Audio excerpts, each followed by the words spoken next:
real story behind the Book of Abraham. Book of Abraham. People say, "Oh, we don't have all that stuff in the papyri. It just shows about funerary texts."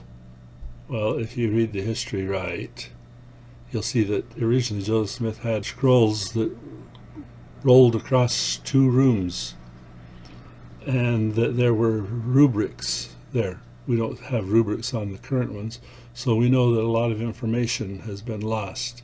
Can't prove anything.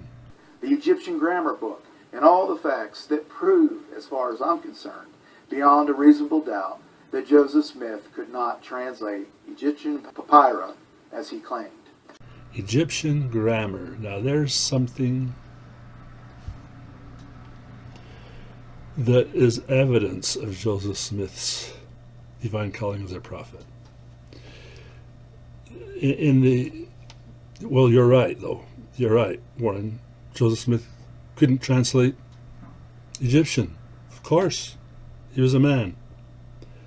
As a prophet, he might be able to translate Egyptian, but as a man, nope.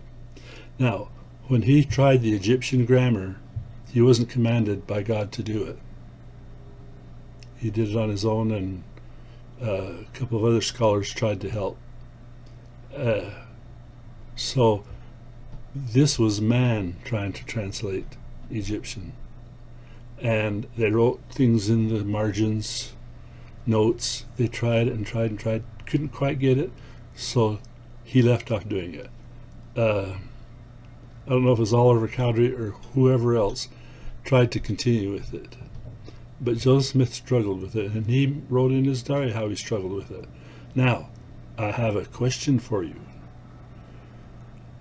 If Joseph Smith thought he could get away with translating Egyptian because nobody else understood it at the time, why didn't he go ahead and do it?